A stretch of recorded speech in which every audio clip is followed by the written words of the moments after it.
Welcome to an online learning platform. So, myself, Dr. Perry, MPT in Cardiopulmonary, Assistant Professor at the Subhadraven Sureshchandra Institute of Physiotherapy.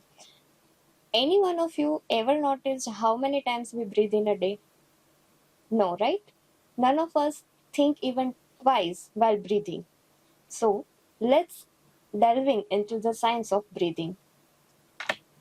Here are the contents.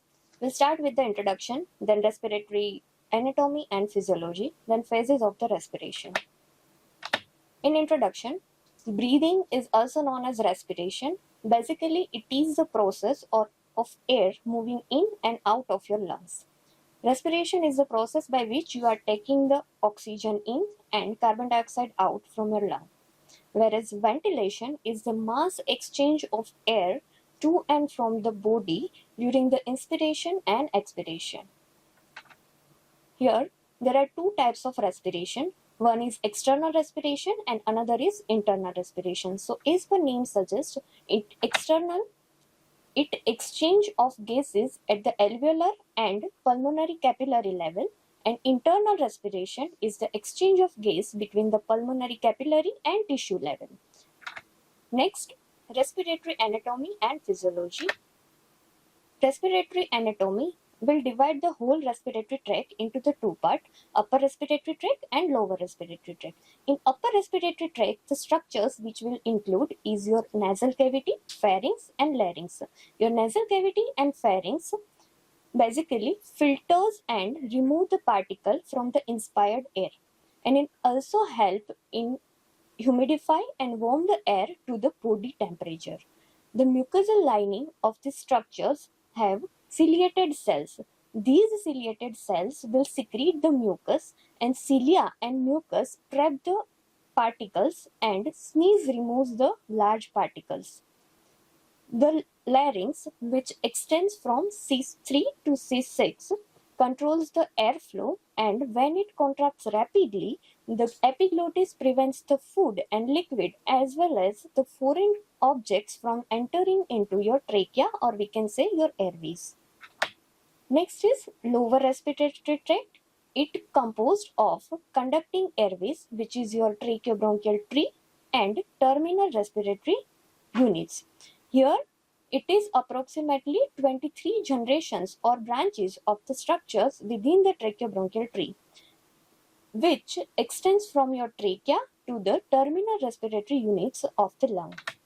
Here you can see the respiratory anatomy. So basically, first we'll learn about the whole lung.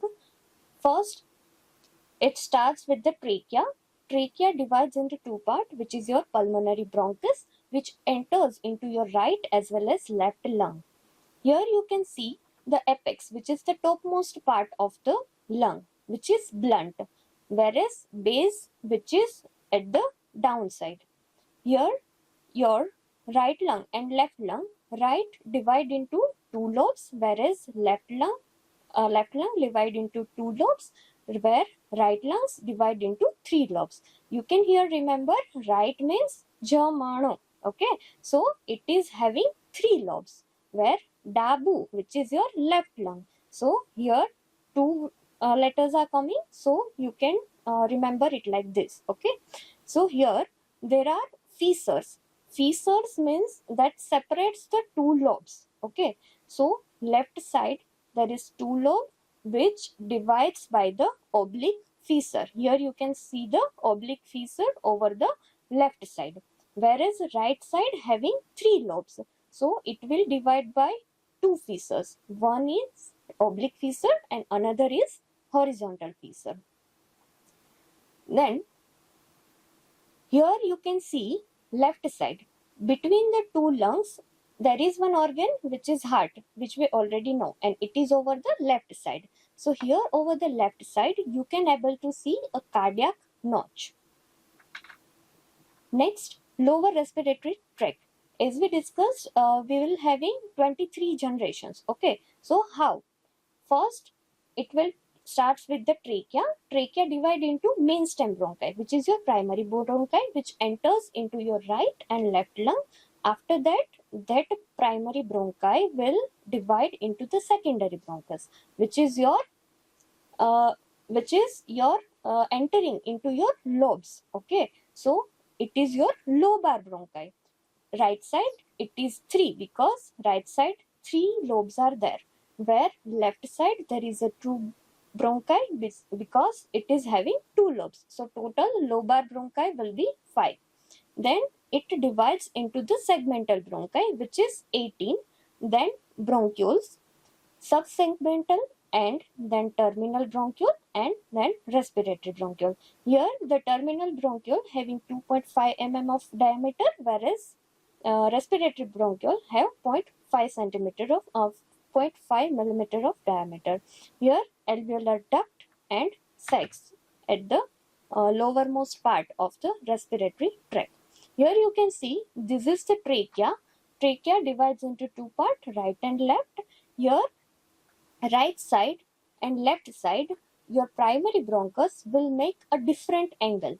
Over the left side, it make 45% of angle. Okay, so 45 degree of angle. So it is not in line with the trachea. It is far away from the trachea. Okay, and whereas right side, it will make 25 degree. So it is more horizontal with the trachea. So most of the foreign particles will there are many chances that foreign particles will enter into your right lung more easily. So the right lung is more prone to infections. Okay, then you can see it divides into this segmental as well as lobar bronchus, which is different in color. So first you can see blue, which is your which is for upper lobe, then orange is for middle, and lower is suggested by the green pen.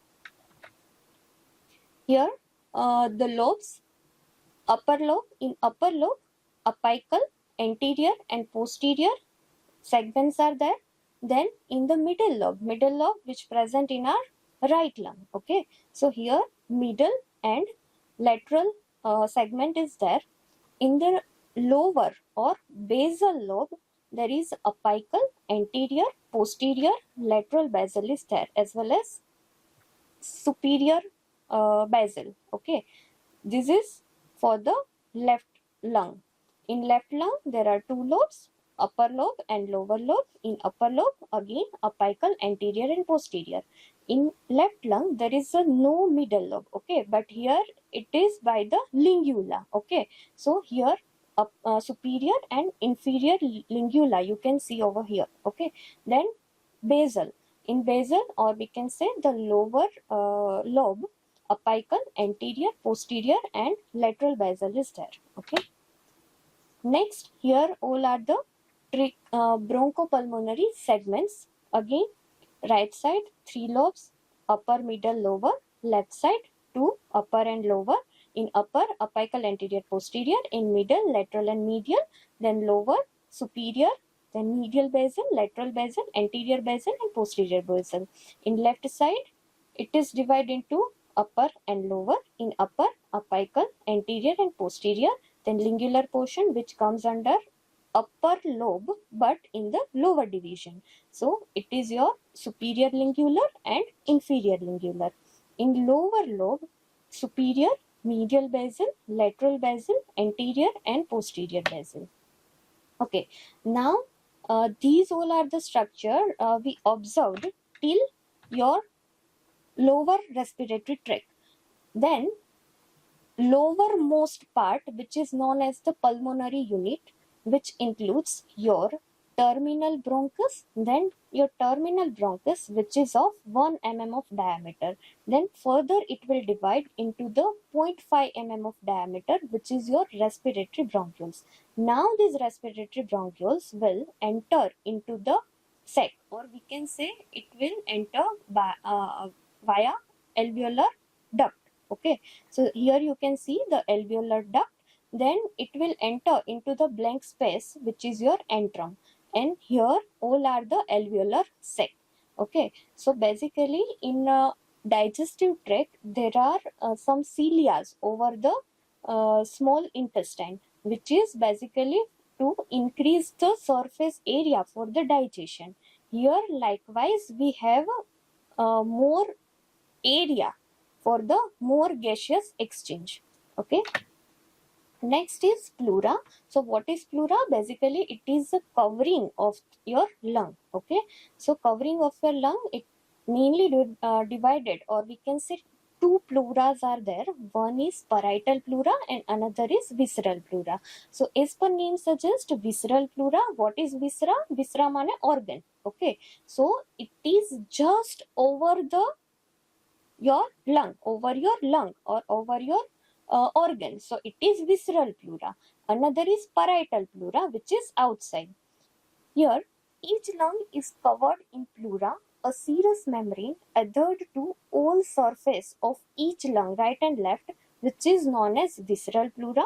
The parietal pleura lies inside of the thoracic wall, and the parietal pleura is sensitive to pain, but visceral pleura appears to be insensitive. There is no pain receptors in your visceral pleura. A negative pressure in the minute space between the pleura serves to keep the lungs inflated. Here, the pleural fluid is there between the two pleural layers.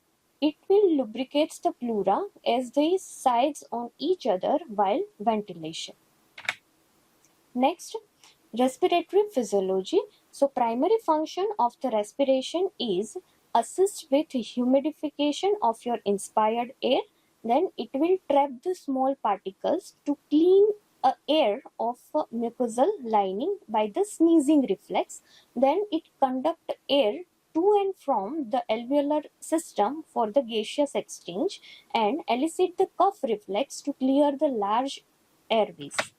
Next, there are certain other functions which we can say is a non-respiratory function. Your basic respiratory function is for humidification, then exit out your unwanted particles as well as gaseous exchange. Those are the respiratory kind of function, whereas other functions are olfactory, which is for the smell. Again, your nose will include, so it will comes under non-respiratory kind of. Second is vocalization for the speech purpose, then prevention of the dust particles, then for the defense mechanism.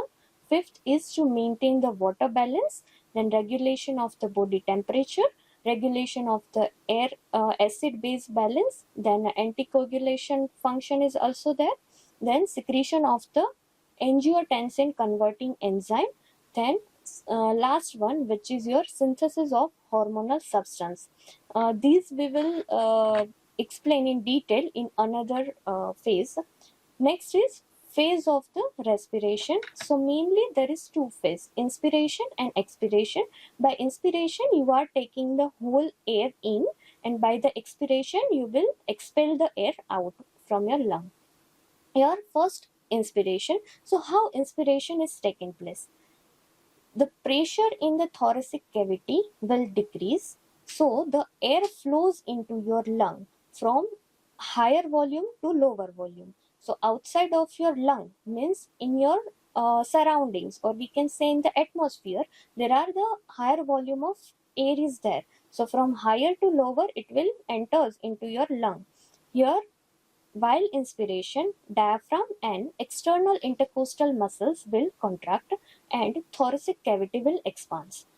Next is expiration, the totally opposite phase, in which the pressure in the thoracic cavity will increase. So the air is higher inside your lung after the whole inspiration. Then it will goes outside of your lung, while your diaphragm will become relaxed and thoracic cavity size will decrease. These all are the references which you can refer this topic. So this is all about basics of respiration. Thank you.